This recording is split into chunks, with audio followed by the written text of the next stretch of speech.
Hey guys, तो स्वागत है आपका कैप्टन B2 के चैनल में, जहां आज हम बात करने वाले हैं ब्रह्मास्त्र के पार्ट 2 के बारे में, जिसमें क्या हो सकता है। साथ ही साथ ब्रह्मास्त्र पार्ट 1 में उठे कुछ सवालों का भी जवाब देंगे। अमृता जो जल अस्त्र के दम पर इतनी पावरफुल थी कि वो देव जिसको ब्रह्मदेव एंड अग्निदेव जैसा नाम दिया गया था उसको तक हरा दी थी, वो शिवा के वजह से लगी आग से कैसे मर गई। इसके अलावा और भी मजेदार चीजों के बारे में आपको पता चलेगा इस वीडियो के अंदर। वेल रूमर्स के हिसाब से तो कास्टिंग के लीड में रणवीर सिंह एंड दीपिका पादुकोण होंगे। जहां रणवीर सिंह देव होंगे वहीं दीपिका पादुकोण अमृता का रोल निभाएंगी। वेल कास्टिंग से तो मुझे उतना फर्क नहीं पड़ता, पर स्टोरी से पड़ता है। कुछ लोगों को ब्रह्मास्त्र में स्टोरी अस्त्र ही नहीं दिखा, बट पता नहीं क्यों मुझे इसमें बहुत पोटेंशियल दिख रही है, तो इसीलिए इतना बड़ा वीडियो बना रहा हूँ कुछ चीजों को एक्सप्लेन करने के लिए। सो बिना ब्रह्मदेव के वश में आए चलिए वीडियो शुरू करते हैं। वेल ब्रह्मास्त्र पार्ट 1 की एंडिंग जिस तरह हुई है उससे तो ऐसा ही लगता है कि देव ही मेन विलन है, बट व्हाट इफ मैं आपको ये कहूँ कि देव भी एक मोहरा था और असली विलन कोई और है जिसके बारे में हमें अभी तक नहीं बताया गया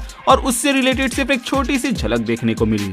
वेल मेरे ब्रह्मास्त्र के एंडिंग एक्सप्लेनेशन वाले वीडियो के अंदर मैंने ये थ्योराइज किया था कि अमृता ने ब्रह्मास्त्र को यूज किया है शिवा के ऊपर ताकि वो उसकी जान बचा सके, या फिर ब्रह्म शक्ति ने उस दिन किसी अस्त्र के जगह शिवा को ही अस्त्र बना दिया। बट इससे ये एक्सप्लेन नहीं होता कि शिवा को देव के ग्लिम्स कैसे देखने को मिल रहे थे, जिसको एक्सप्लेन करने के लिए मैं आपको याद दिलाना चाहूंगा इस सीन के बारे में जहां अमृता एंड देव दोनों एक दूसरे के हाथ के ऊपर हाथ रखे हुए थे। आप यहाँ देख सकते हैं कि देव की जो रेड एनर्जी है वो अमृता के बॉडी के ऊपर फ्लो हो रही थी, वहीं अमृता के जो जल अस्त्र का ब्लू इफेक्ट था वो देव के बॉडी की ओर फ्लो हो रहा था। सो मे बी ये सीन में अमृता देव को कैद कर रही हो एंड इसी दरमियान में उसने अपने जल अस्त्र को देव के ऊपर बांध दिया, जिसके वजह से वो कैद हो गया। रियल वर्ल्ड में इग्नियस रॉक्स जो फॉर्म होते हैं वो लावा के ठंडे होने से होते हैं। सो अगर हम देव को लावा जितना गर्म माने या वो उतना पावरफुल हो सकता है, तो अमृता का जल अस्त्र उसको ठंडा करके पत्थर में बदल सकता है। मूवी के अंदर हमें दिखाया गया था कि शिवा जो कि नौसिखिया है वो बुलेट्स को मेल्ट कर दे रहा था, तो मेरे ख्याल से देव जो कि अग्निदेव के नाम से जाना जाता है वो तो इस लेवल तक पहुंच गया ही होगा कि वो इतना गर्म हो सके, और उसको वहां पे शांत अमृता ने किया था। मैंने भले ही यहाँ एक साइंटिफिक रीजन दिया हो कि अमृता ने यहाँ पर देव के अग्नि को कूल डाउन करके उसे पत्थर में बदल दिया हो, बट मे बी यहाँ पर मैजिक का ज्यादा बड़ा रोल होगा।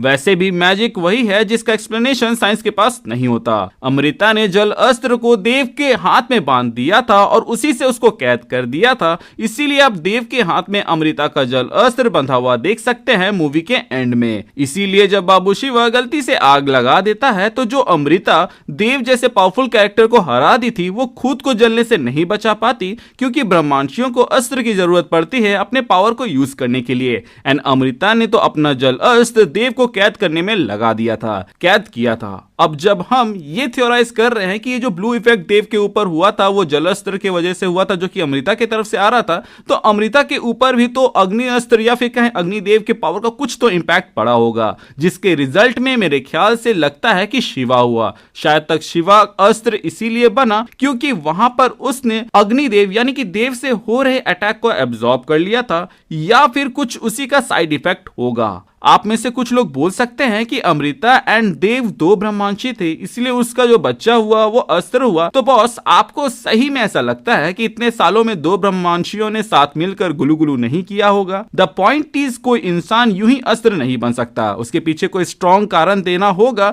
जो कि हमें आने वाले मूवीज में पता चल जाएगा। लेकिन फिलहाल के लिए मैंने जो दो थ्योरीज दिए थे अपने ब्रह्मास्त्र के एंडिंग एक्सप्लेनेशन वाले वीडियो के अंदर, जहां मैंने ये कहा था कि ब्रह्म शक्ति या ब्रह्मास्त्र ने वहां पर शिवा को अस्त्र में बना दिया था, या फिर ऐसा भी हो सकता है कि अमृता ने ब्रह्मास्त्र के एक टुकड़े की मदद से शिवा को वो पावर दिया। जिसको अच्छे से ये वाली थ्योरी समझनी है वो मेरी ब्रह्मास्त्र एंडिंग एक्सप्लेनेशन वाली वीडियो को देख सकते हैं, क्योंकि आज के इस वीडियो में तो हमने आपको ये एक्सप्लेन कर ही दिया कि कैसे देव एक्चुअल रीजन हो सकता है शिवा के अस्त्र बनने के पीछे। कुछ लोग बोल सकते हैं कि देव जल अस्त्र पर काबू पा चुका था, इसीलिए एंड में उसके हाथ में वो जल अस्त्र देखने देखने को मिलता है। तो बॉस ये बात सही है कि जल अस्त्र पर देव ने काबू पा लिया था, बट अगर आप एक चीज नोटिस कीजिएगा तो जब देव के बारे में गुरुजी बता रहे थे तो वहां पे जितने भी अस्त्रों का उन्होंने नाम लिया था और जितने भी अस्त्र वहां पे दिखाए गए थे वो सब रेड कलर से एसोसिएटेड थे, एज इफ वो करप्टेड हो। करप्टेड इन द सेंस कि जैसे वानर अस्त्र जो कि येलो कलर का था बट गुंडे के पहनने के बाद से वो रेड कलर का हो गया था। एंड यही करप्शन वो पॉइंट है जिसको लोग मिस कर रहे हैं। अगर ये जल अस्त्र देव का होता तो वो रेड कलर का ग्लो कर रहा होता, लेकिन वो ब्लू कलर का ग्लो कर रहा है, विच एम्प्लाइज कि ये शायद तक अमृता का है। और ये ब्लू कलर इसीलिए ग्लो कर रहा है क्योंकि इसके ऊपर अभी तक देव के करप्टेड पावर का असर नहीं हुआ। सो गाइज आई होप आज का हमारा ये वीडियो अच्छा लगा हो, एंड अगर आप ऐसे वीडियोस देखते रहना चाहते हैं तो कमेंट सेक्शन में मुझे जरूर बताइएगा। इसके अलावा चैनल पे नए हैं तो चैनल को सब्सक्राइब कर दीजिएगा, वहीं पुराने हैं तो प्लीज चेक किया आपने बेल आइकन दबाया है या नहीं। अगर आपने दबा दिया है तो वेल एंड गुड, और अगर आपने नहीं दबाया है तो इसे दबा दे ताकि जब भी मैं कोई वीडियो डालूं उसका नोटिफिकेशन आपको जाए। इसके अलावा हमारे चैनल का एक छोटा सा मोटो है जो कि है लोगों की मदद करे, अपना ख्याल रखें एंड कीप मूविंग फॉरवर्ड का रट लगाकर आगे बढ़ते जाएं। Thank you for watching this video.